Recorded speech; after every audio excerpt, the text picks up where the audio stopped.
Ngayong araw ng mga ina, binibigyang pugay natin ang mga sakripisyo at pag-aaruga ng mga ilaw ng tahanan. At ang nais marahil ng mga anak para sa espesyal na araw ng kanilang nanay, magkaroon naman sila ng me time at mapagbigyan ang munti nilang wishlist para sa sarili. Nakilala namin ang 56-year-old vlogger nanay mula Daraga Albay na si Agnes, kasama ang kanyang anak na si Anton. Oh, nagulong ka magkukumpanira. Wala ka na trabaho ang bulinina mo. Good vibes ang hatid ni nanay, hindi lang sa bahay, pati na rin online. Oh, nakadakti pa di si mama. Di mo yung pagtanggalon, sisabi ko sa'yo, di mo yung pagtanggalon. Hirap man. Kugto na. Gabara ba ka sa nakapal pagka mo namalaw. Mangilinit pa ako, mga naba pa ako. Una na sanang digibag. Ikaisat ka man. Bulinina mo. Di ka na. Ano mo ng God? Siyempre pagtanggalon. Pre, na-enjoy namin yung content namin ng anak ko sa araw-araw at nakakatulong din yon sa aming pang-araw-araw na pamumuhay galing kay Lord. Ang matatamis ng ngiti ni Nanay Agnes sa kamera, nagsimula raw sa masayang kabataan kasama ang pamilya. Ang kinalakihan ko noon, siyempre masaya kami. Ang dami kaya namin noon. Pag naglalaro kami, pag kumakain kami, ang saya-saya ng banding namin. Pero hindi raw palaging matamis ang buhay dahil sa murang edad, maagang pinasa ni Nanay Agnes ang responsibilidad sa pamilya. Mula sa pagtitinda ng kamote, hanggang sa pamamasukan bilang kasambahay, at pagtanggap ng labada, lahat pinasok niya para kumita ng pera. At matulungan ang mga kapatid niya. Di na nga ako nag-aral. Yun na nga, kasi tumulong na ako kay Papa. Hindi rin nagtagal, nakilala ni Nanay Agnes si Tatay Alfred. Nagsimula sila ng sariling pamilya at nabiyayaan ng 3 supling. 2 o 3 beses lang sa isang buwan nakakauwi ang mister ni Nanay Agnes na nagtatrabaho bilang security guard ng isang pawn shop. Kaya naman si Nanay Agnes ang toka sa pag-aalaga at pagpapalaki ng kanilang mga anak.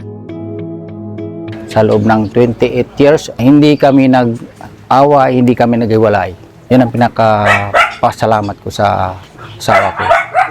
At ang panganay na anak nito na si Anton, labis din ang pagmamahal at utang na loob sa kanyang ina. Grabe po yung sakripisyo ni mama sa aming mga anak kasi ginagawa po talaga niya yung lahat. Hindi po siya nagpapakita ng problema para hindi po kami maapektuhan. Ang pag-aruga ni Nanay Agnes sa pamilya, hindi natapos kahit na nagkaroon na ng sariling pamilya ang mga anak.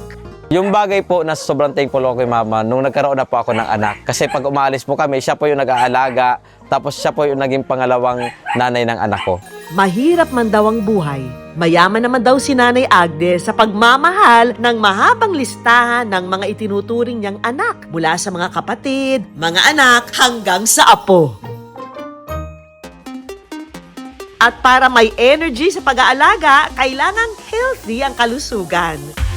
Salamat sa paborito niyang libangan at ehersisyo na Zumba. Mula pa raw noong pandemic ay sumasabay na siya sa mga napapanood niyang Zumba online. Siyempre, lumalaki na din po si mama. Gusto niya ata magbawas ng timbang. Tapos yung mga hingal ni mama, yun, gusto niya yung labanan. Tapos pag may mga event, lagi na siyang napunta. Ganun siya kahilig sa Zumba na ngayon. Nagsusumba ako para kung may pag-asa pang sumeksi ba, mabawasan yung tiyan ko. Saka maganda yung sa katawan. Sa laki ng puso mo para sa pamilya, deserve mo talagang malibang nanay. Pero ang kabutihan daw ng puso ni Nanay Agnes, hindi lang para sa kanyang mga kadugo. Dahil bukod sa mga anak, may iba pang tumuturing sa kanya bilang isang ina. Tulad na lang sa anak-anakan niyang si Peter. Tema ng ating pictorial mamaya ay all about gaming. Isang full-time content creator sa New Zealand si Peter. At kada taon, umuuwi siya sa Pilipinas kapag naho-homesick.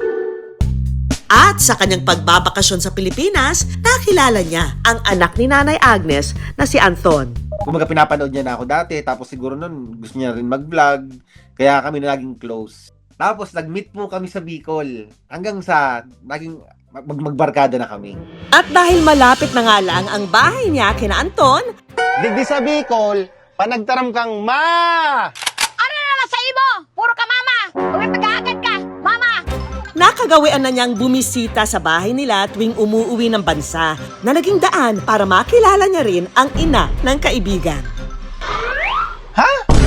Ura ka na naman na dangog! Lagi po akong pumupunta sa bahay nila, doon po ako nakikikain. Tapos, yun. Tapos napansin ko yung nanay niya masyadong maalaga kahit hindi niya ako tunay na anak. Kapag nangaraw bumibisita siya sa bahay nila, si Nanay Agnes, laging may pa-fiesta. Nabibigla nga ako pag natutulog ako doon kasi every morning talaga namang may breakfast. Tapos nahihiya na ako kasi, di ba po parang typical sa ating mga Pilipino na parang yung mga nanay, oh bakit nandito na naman yung mga friends mo? Bakit dito naman kakain? Well, si Mama Agnes po, hindi po ganyan. Talaga namang maalaga siya. Sukar! Masukar. Kaya talaga, kaya naubos ang ipon mo. Unti-unti ng araw na palapit si Peter kay Nanay Agnes, lalo pat nakikita niya kay Nanay Agnes ang sarili niyang ina. Yung care niya po kasi parang hawig na hawig po sa mama ko. Tulad ni na Anton, 3 ring magkakapatid sina Peter. At ang ina rin daw ang nagtaguyod sa kanila bilang isang single mother. Kaya naman, nang minsang umuwi si Peter sa Pilipinas, may inihanda siyang munting sorpresa. Nabigay linta. Pangakay bagayam. Ang simpleng panunood ng TV habang kumakain, naging isang memorable moment para kay Nanay Agnes.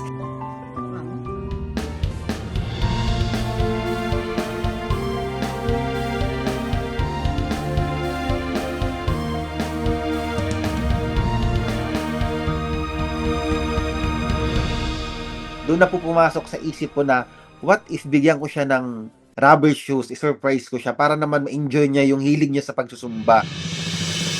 Siyempre masaya po, kahit po hindi ko siya kadugo, sinurpresa niya ako ng ganong kagandang sapatos.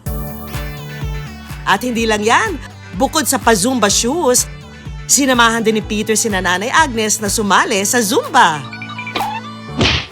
Nak, thank you Na-surprise talaga ako ng sapatos. Lagi ka naman ganyan nagsusurprise ka eh. Kaya thank you talaga.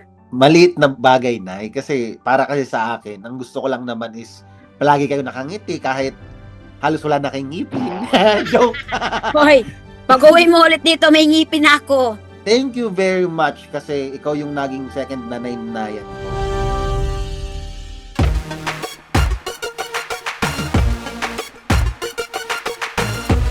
At ngayong araw, hindi pa natatapos ang paandar na sorpresa ng mga taong malaki ang pasasalamat sa ating super nanay. May munting regalo kami para sa'yo at sana magustuhan mo. Kasi napansin namin yung suot mo. Hindi pa niya pang sumba. Ma, thank you sa lahat ng sakripisyo yung dalawa ni Papa. Thank you kay Lord kasi kayo yung naging magulang namin. I love you, Ma. Suot ang kanyang bagong Zumba outfit, ife-flex din ni Nanay Agnes ang regalong Zumba shoes ni Peter.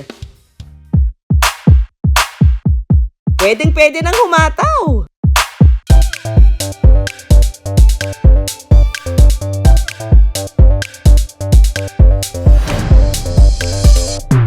Nandito lang kami mama para sa'yo. Kung may mga problema ka, nandito lang kayong mga anak mo at si Papa. Kaya maraming salamat po sa lahat ng sakripisyo niyo sa amin.